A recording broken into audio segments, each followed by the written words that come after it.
kemudian beliau memang terbiasa melakukan aksi dengan sidang-sidang yang begitu bisa menunjukkan dari apa yang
tepuk tangan buat kami. Pak Jokowi yang kami hormati, barangkali itu sama dari cara Bumba memberikan apresiasi pada Anda datang di tempat ini. Sekali lagi tepuk tangan buat mereka yang sudah menonton. Kami silakan untuk beristirahat. Untuk itu sekarang marilah kita dengarkan paparan dari orang yang kita cintai, Bapak Gubernur Provinsi DKI Jakarta, Bapak Joko Widodo.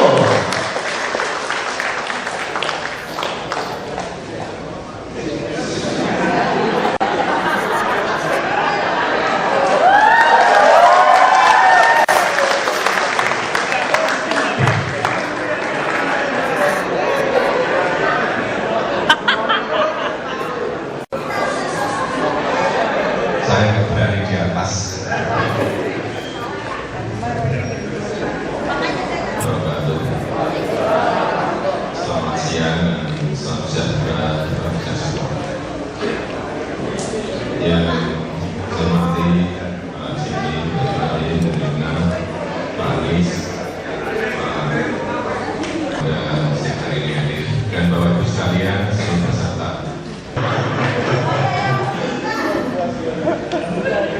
Paling orang-orang sudah menyampaikan, wajah di wajah kampung, apa ini foto? Apa itu foto? Tapi 2 minggu yang lalu beda lagi. Ada yang menyampaikan ke saya, katanya saya kayak Esrada. Kayak bintang, artinya kayak bintang film. Jadi kalau di foto-foto ya wajar.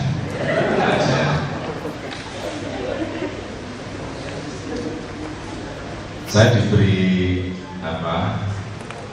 tugas untuk menyampaikan mengenai pembangunan tanpa rusuh. Tapi sebelum menyampaikan, saya ingin ini karena apa? Karena sering masyarakat sudah dibingungkan. Ada yang menyampaikan Jokowi wajah deso, ada yang menyampaikan Jokowi kayak Esrada. Ya, akan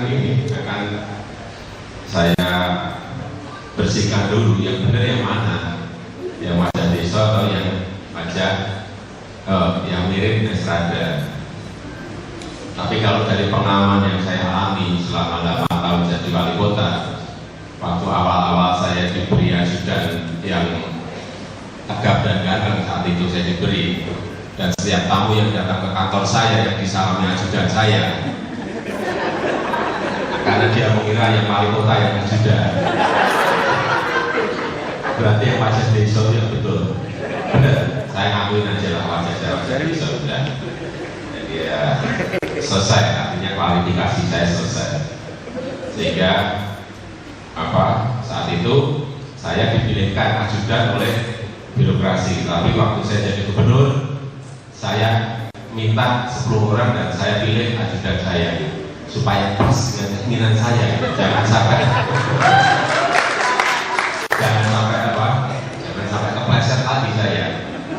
Kalau dipilihkan itu biasanya kan birokrasi wah, biar bapaknya senang dipilihkan yang paling ganteng, dipilihkan yang paling tegak, ternyata akan keliru total.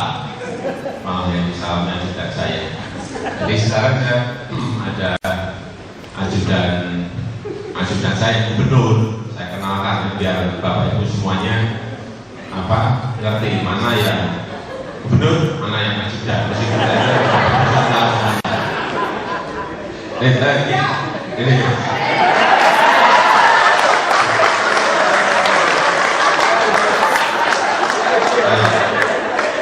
Ini ajudan saya sekarang. Saya minta 10 orang saat itu minta saya minta 10 orang dari SDPDN. Kemudian satgas ketemu nih desa ini yang paling pintar, sehingga saya pakai sampai sekarang dan benernya yang kita alami saya terus.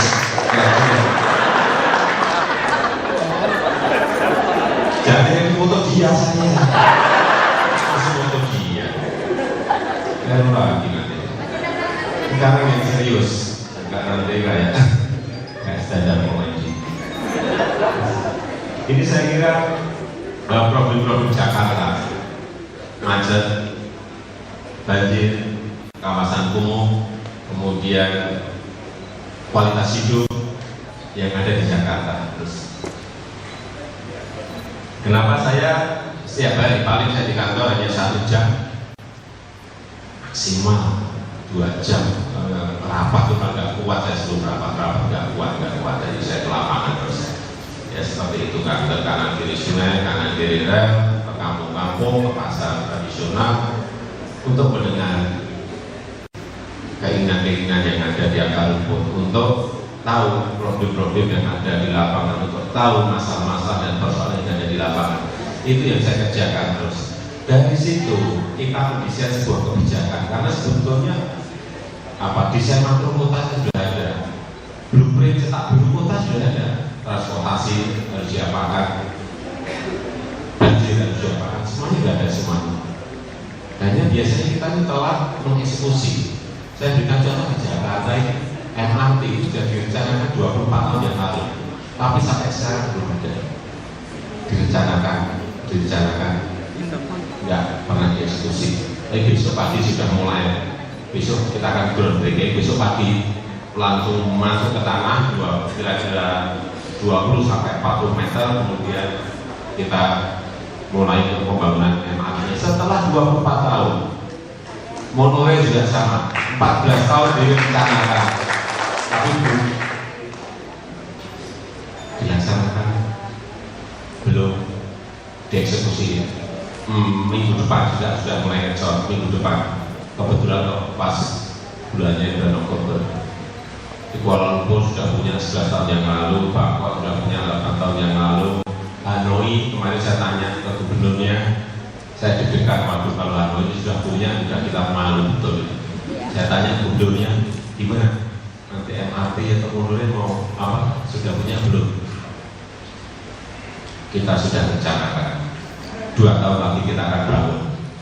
Saya sampaikan bahwa Jakarta nanti bulan Oktober sudah kita mulai. Saya akan bangga meskipun kita belum punya. Enggak apa-apa, sudah dieksekusi daripada direncanakan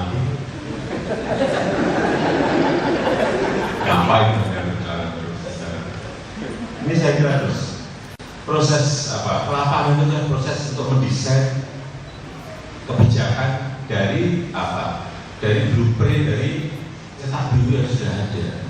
Jadi kita hanya mendetailkan sebetulnya lapangannya seperti apa sih, keinginan masyarakat sudah dieksekusi kemudian dilaksanakan sudah tidak baru. Ini yang menurut saya di daerah-daerah tidak dilakukan. Ada izin misalnya ini, izin pembangunan kebun kelapa sawit, kebun karet misalnya, tidak ada proses-proses mendengarkan rakyat, tidak ada proses-proses ke lapangan oleh pimpinan daerah, tidak ada proses-proses sosialisasi yang bertahap, yang pelan, tapi rakyat jadi tahu bahwa ini untuk kepentingan siapa dan ini untuk kepentingan apa. Ini yang tidak tahu-tahu jegrek swastanya datang, tahu-tahu jegrek produsernya datang. Itu yang kita lihat. Sehingga kalau terjadi gesekan, terjadi betulan, nggak kaget saya, nggak kaget. Jadi proses-proses itu yang secara detail tidak pernah dilalui oleh pimpinan-pimpinan kita terus. Ini PKL di Tanah Abang yang menduduki jalan raya sudah bukan hanya bertahun-tahun, tapi sudah puluhan tahun ini, sudah 20-30 tahun mereka menduduki ini. Ini jalan raya. Saya lihat lapangan, tidak hanya pagi, tidak hanya sore, tapi juga malam hari. Bapak Ibu bisa tanya, saya jam 12, jam 1 malam, waktu akan menyelesaikan ini, saya di Tanah Abang.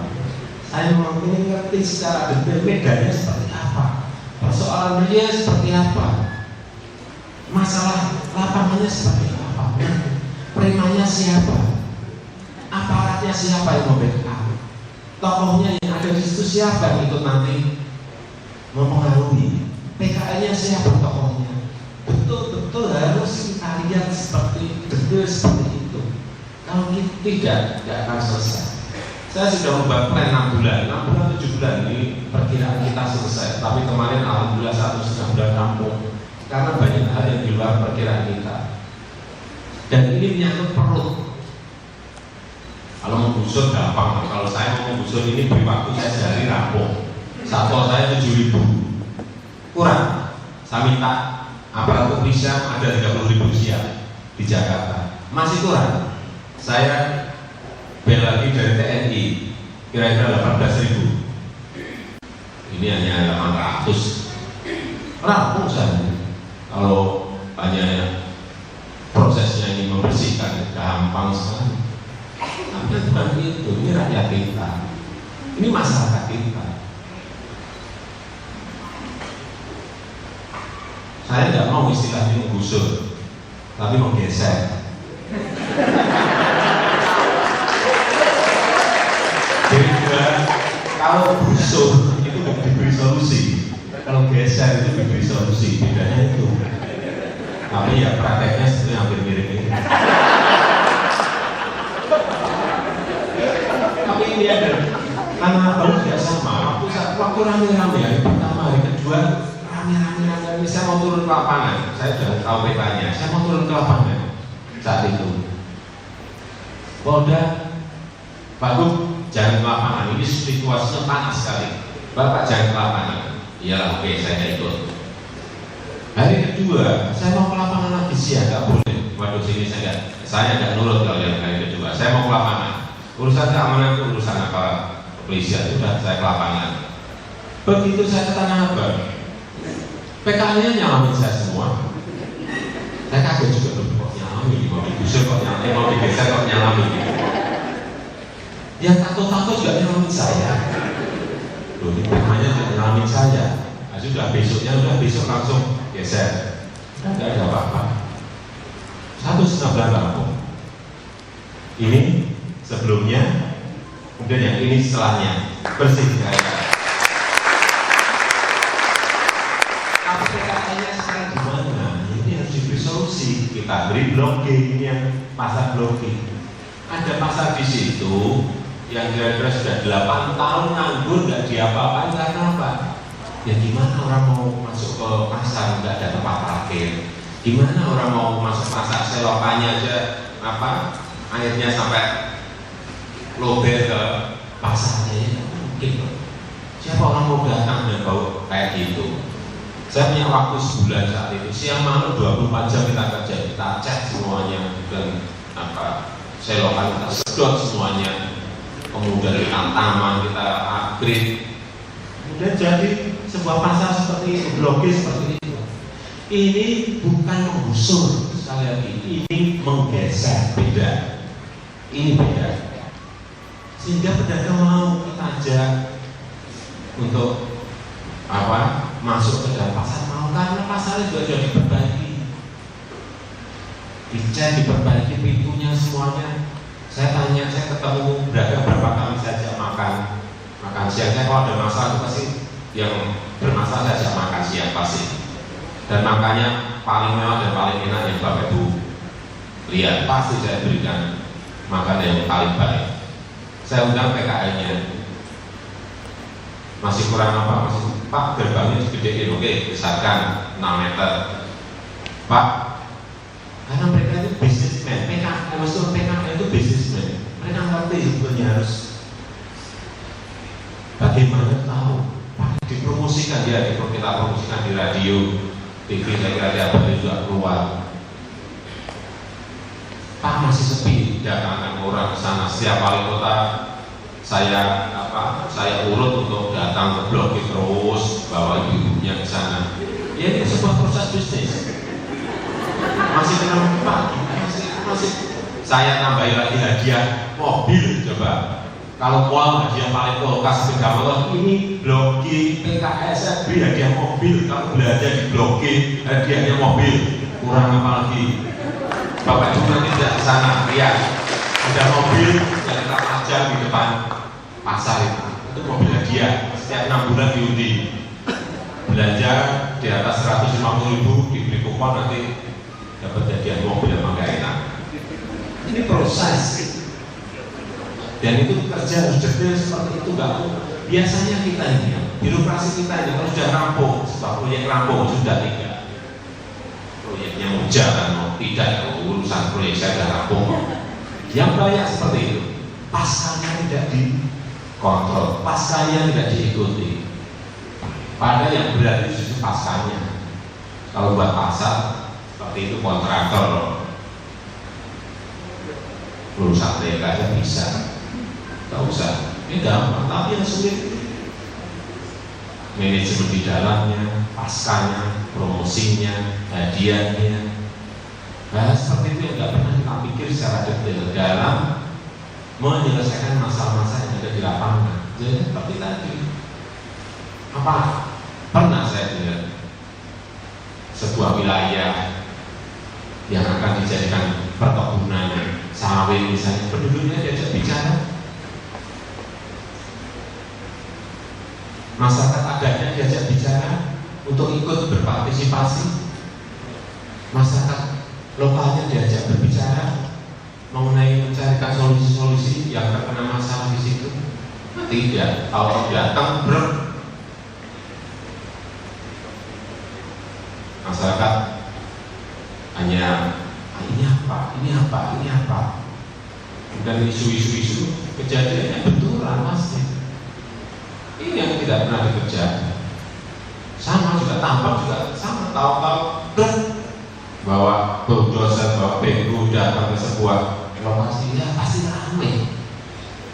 Gak diajak bicara, masalah-masalahnya gak secara detail dilihat, langsung top down saja diinjak, pasti ramai. Itu yang tidak pernah dilakukan. Terus sampai kemudian kios itu sudah dagang Yahudi, silakan Yahudi. Nanti kalau Yahudi kita ada dapat jelek, pasti kan dapat dekat WC itu ramai. Paling pasti ada polusi, ada nepotisme, ada. Sudah kamu dia aja sudah, nanti ada dekat WC sudah, karena dia gitu. Karena di tempat-tempatan gitu, kita tempatkan sedang. Kalau di sudah terbuka, kemudiannya sudah yang dapat tempat yang di depan gerbang ya alhamdulillah rezekinya dia. Tapi kalau pas di dekat WC ya harus disyukuri juga. Kemudian buka gampang. Terus yang di pasar minggu juga sama seperti ini, di tengah jalan juga dulunya seperti ini, dan bisa kita masukkan juga. Sekarang jadi seperti ini, bersih semuanya. Ada proses-proses seperti itu. Terus dan pemukiman seperti ini di Jakarta, saya bicara Jakarta karena saya belum Jakarta, saya tidak mau bicara yang lain-lain. Ini ada 360 selama area kawasan kumuh seperti ini. Jakarta, ibu kota. Bapak Ibu jangan hanya melihat Sudirman, jangan hanya melihat Tamrin, jangan hanya melihat Kuningan. Bapak Ibu silakan naik ke lantai 40 atau lantai 60 di Sudirman, di Tamrin, ya kan? Setelah itu Bapak Ibu langsung ke Tanah Tinggi, pergi ke sana, ke Pademangan, ke Jaringan, ke Cakung, ke Cilincing, seperti nangis Bapak Ibu semua, nangis. 360 lokasi yang seperti ini. 3 kali 3 dihuni oleh 9 orang, 3 kali 3 dihuni oleh 12 orang. Bayangkan, saya itu setiap hari seperti itu. 3,8% betul, tapi yang rentan miskin 37%. Saya cek di lapangan, rentan miskin sama miskin sama saja. Ini kan negara kita ini semuanya yang gitu-gitu. Miskin 3,8, rentan miskin 37%, nanti hampir miskin 17, diduga miskin. Hanya kemana?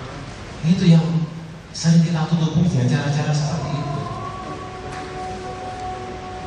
Miskin, rentan miskin. Saya takut. Tersilah baru lagi BPS.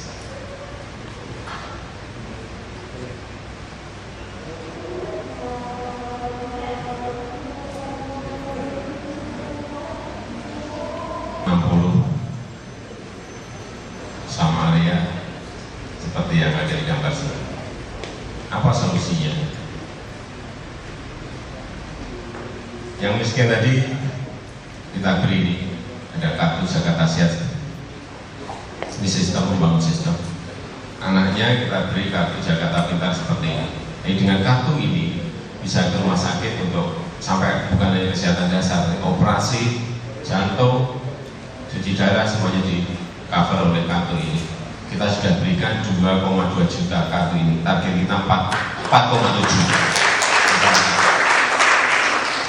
Kalau ini 381.000 tahun ini yang kita berikan ini. Ini bukan untuk SPP-nya. Kalau SPP itu banyak lah. Daerah-daerah yang pendidikan gratis ya hanya SPP-nya. Pada problem biaya sekolah itu ada 13 komponen biaya. Dan ini di luar SPP, ini adalah untuk apa? Seragam, buku, sepatu, uang transport dan lain-lain di cover oleh biaya ini. Ini juga sistem perbankan. Jadi membangun sistem ini penting sekali. Karena biasanya daerah-daerah itu hanya apa menganggarkan. Di Jakarta dari dulu juga ada anggaran. Tapi anggaran itu lah yang pegang bukan rakyat, gitu. Yang pegang birokrasi. Anggaran itu lari kemana? Nggak ngerti kan? Contoh aja. Ini dari dulu sudah dianggaran kira-kira 800 miliar. Tapi siapa yang dapat? Bagaimana pendapatannya? Tidak jelas. Dan kalau ini sistemnya dipegang oleh rakyat, dapat, pas sakit ya sudah masuk ke rumah sakit. Ini sistem. Ini juga sama. Ada sekolah gratis ya, siapa yang dapat? Dengan sistem apa itu sampai ke masyarakat? Ya jelas gitu. Jadi yang tadi yang kumuh-kumuh ada sebagian yang kita dorong untuk masuk ke rusun, ada yang kita buatkan kampung deret, yang di bawah kampung deret, yang di atas rusun. Saat itu waktu kita tawarkan kepada masyarakat ke rusun, nggak ada yang mau. Pak enak di sini Pak, ini ilegal. Enggak Pak, kita di sini aja. Di Jakarta, satu lokasi saja di Marunda itu ada 27 blok rusun yang kosong. Sudah 7 tahun tidak dipakai. 27 blok rusun kosong, jendelanya hilang, pintunya hilang, klosetnya hilang. Nggak tahu kemana. Kita perbaiki lagi habis 15 miliar. Masyarakat dibawa ke sana juga masih belum tertarik karena kecil-kecil masalahnya. Kalau kita kerja nggak detail ya seperti ini, tidak ada puskesmas, tidak ada angkutan yang masuk ke sana. Kalau malam hari saya lihat jam 11, jam 1 malam, tidak ada lampu penerangan di kanan kiri komplek itu. Ya, kayak di dalam hutan rimba ya mereka juga ngari juga. Setelah kita bilang lampu, mereka masih sulit. Ya sudah, saya carikan bus, 3 bus. Sekarang ibu naik bus, saya ajak lihat rusun, belum lihat sudah menolak.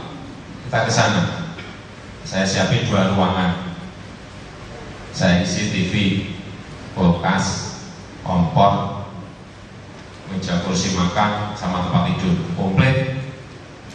Udah Bapak Ibu buka kamarnya, dibuka. Rumah ada TV? Iya. Untuk kita? Iya. Ada kulkas? Iya. Gratis Pak? Iya. Wah kalau itu mau Pak. Ini kan cara jualan kan. Kalau Bapak Ibu mau beli apartemen kan sih disiapin yang bagus, melihat baru beli.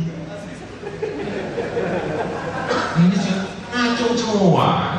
Ngantri sekarang kita udah semua rusun yang ada di Jakarta saya sudah penuh, nggak ada sisa satupun, penuh. Hanya kita isi itu hanya 3, berapa satu kamar kita habis 3,4 juta satu kamar. Kan nggak apa-apa untuk rakyat sendiri aja kok. Apa ya?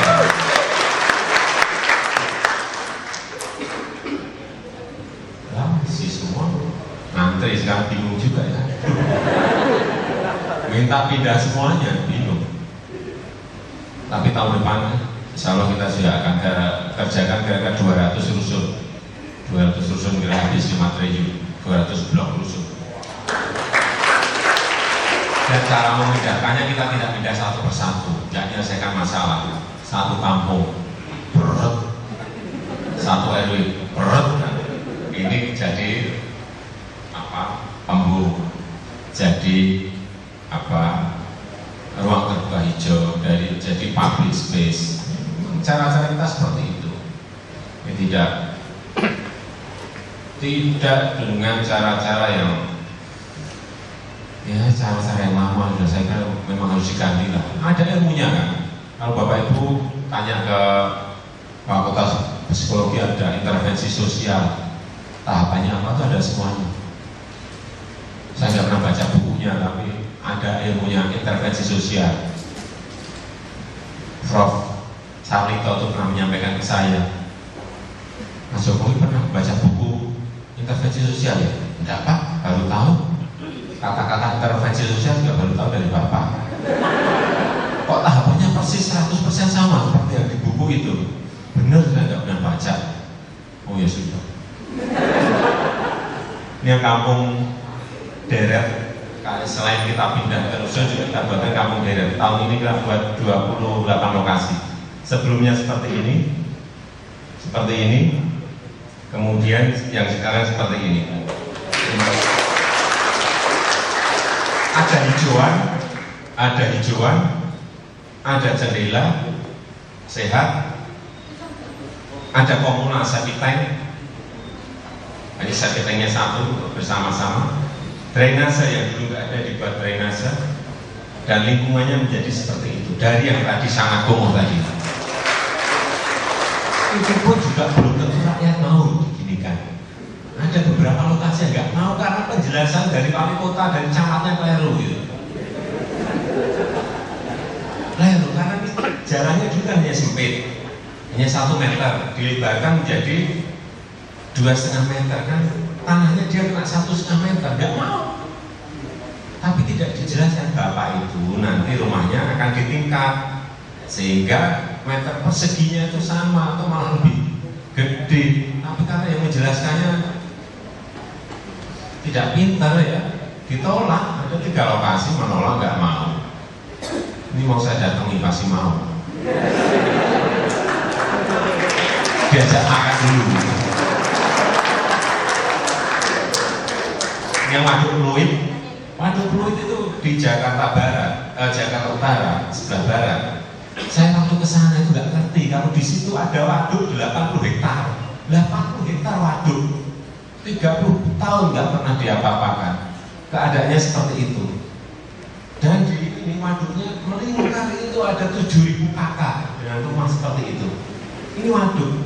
Saya kalau datang ke sana ada 4 kali baru ngerti kalau di belakang rumah itu ada waduk. Ada yang ngomong masyarakat, Pak itu waduknya mbok di Keruk Pak, loh waduknya mana? Itu Pak di belakang rumah. Saya ke belakang kaget saya. Tapi nggak kelihatan waduk juga karena semuanya itu untuk pelenceng gondol. Ini juga sama kita pindahkan ke rusun. Memang baru kita pindahkan 1.000 dari 7.000 kakak kita pindahkan 1.400 kira-kira pindahkan. Dengan cara yang tadi saya sampaikan, yang dulunya seperti ini, kemudian sekarang menjadi public space yang sudah kita pindahkan menjadi ruang terbuka hijau. Nah seperti ini untuk area masyarakat, ruang rekreasi masyarakat. Artinya karena masyarakat pindah tidak mau dan nggak percaya pada kita. Kenapa? Dulu dipindah jadinya mall, dulu dipindah jadinya dijual lagi untuk apartemen mewah, dijual lagi untuk komplek perumahan mewah. Tidak percaya pada pemerintah. Sekarang begitu mereka kita pindah 3 bulan ini saya selesaikan siang malam supaya masyarakat tahu ini loh. Setelah kamu pindah ini jadi public space, menjadi ruang terbuka hijau, menjadi ruang interaksi masyarakat, menjadi ruang rekreasi masyarakat. Bukan untuk mall, bukan untuk apartemen, bukan untuk komplek perumahan mewah. Percaya kita ini kehilangan trust, kehilangan kepercayaan. Tapi setelah ini ya sudah, saya makan sekali aja udah mau pindah. Dulunya 4 kali 6 kali, dan sekali udah ya Pak ikut. Nah ini makanya saya ajak makan seperti ini, coba makannya mewah banget, nggak kalah dengan restoran kelas atas. Masyarakat datang makan, kaget juga mereka pasti yang undang saya makan mewah. Biasanya kalau sudah habis makan saya tanya, gimana? Setuju pindah? Sudah makan? Setuju pindah? Jawabannya biasanya pelan-pelan. Iya Pak, setuju. Antara gimana ini? Setuju loh ya, setuju. Setuju, ya. Nanti minggu depan pindah. Udah kampung. Tapi sudah ada penjelasan terlebih dahulu. Artinya nggak maksa. Ada kesadaran kolektif. Ini ada di Pluit. Ini tokohnya ada Budila ini. Sampai ini Bu, berdiri Bu. Nah, ini tokoh penentang saya paling keras di awal-awal ya. Tapi ikut makan nggak buka ya? Enggak ya? Menantang sih. Ya karena nantang.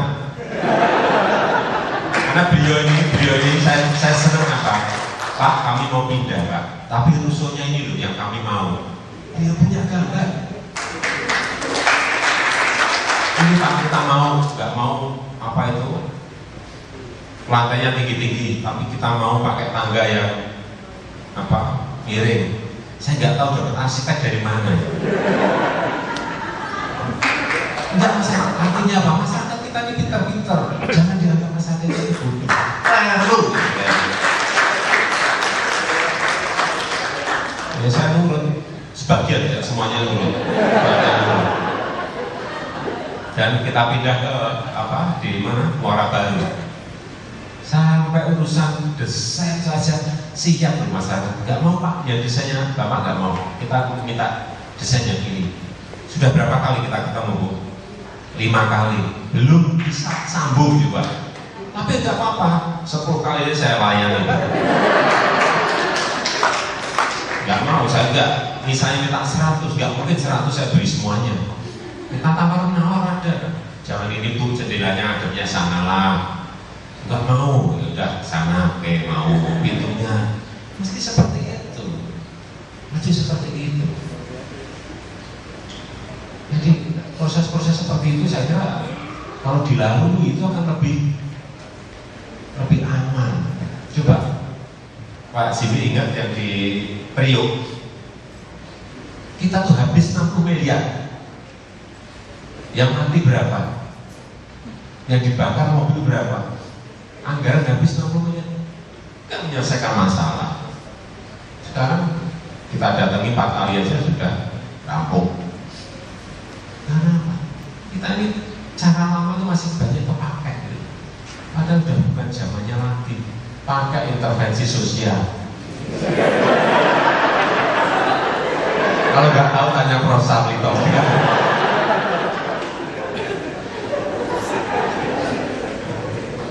Yang tadi rusun Marunda, yang rusun Marunda, ria-ria yuk di waduk yang lain juga sama seperti dulunya seperti ini. Nggak ngerti kalau ini waduk. Saya nggak ngerti kayak saya rumput biasa ternyata tidak sama. Sebelumnya seperti ini. Pinggirnya juga ada rumah-rumah seperti ini.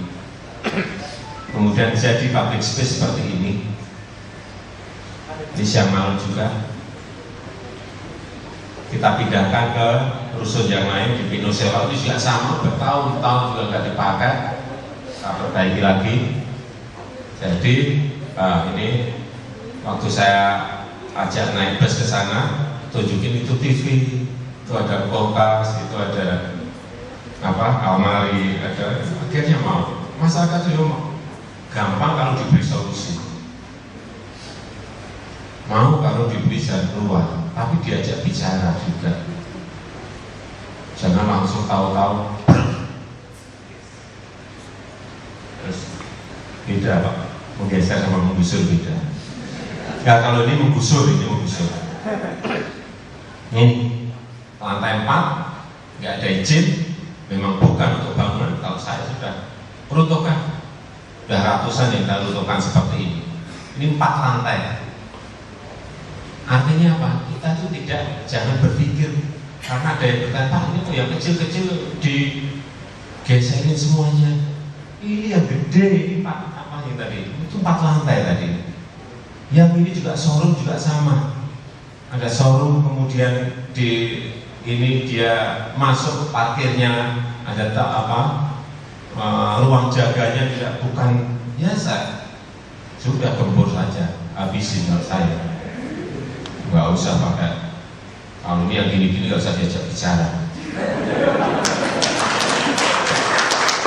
Karena mereka tidak ngerti.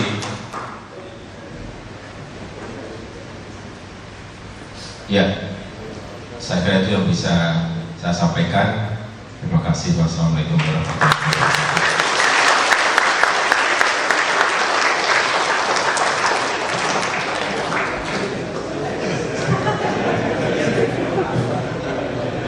Demikian paparan dari Gubernur tercinta kita Bapak Joko Widodo. Bapak, sebagaimana Bapak tahu kami sangat mencintai Bapak, juga tentu saja Bapak Jokowi, juga tentu saja kepada Bapak Ibrahim, Bapak Jimli, Bapak Anies Baswedan. Kami selalu mengikuti paparan Bapak baik secara langsung maupun tulisan-tulisan Bapak.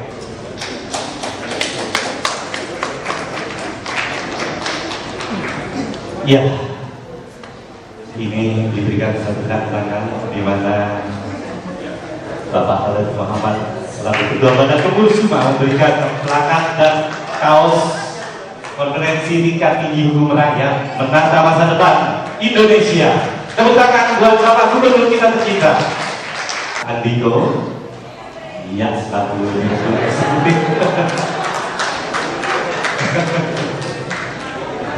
Iya. Terima kasih. Oke. Bagus.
Benar Bu, baik Bu.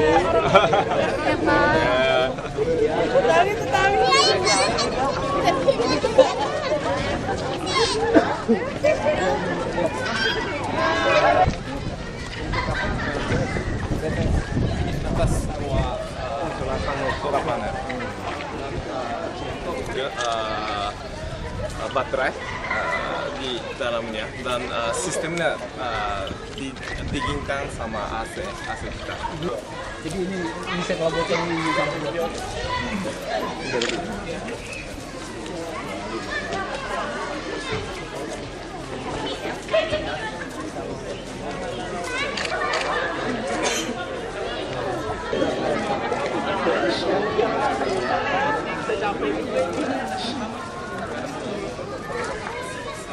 Berapa lama segala macam. Pak,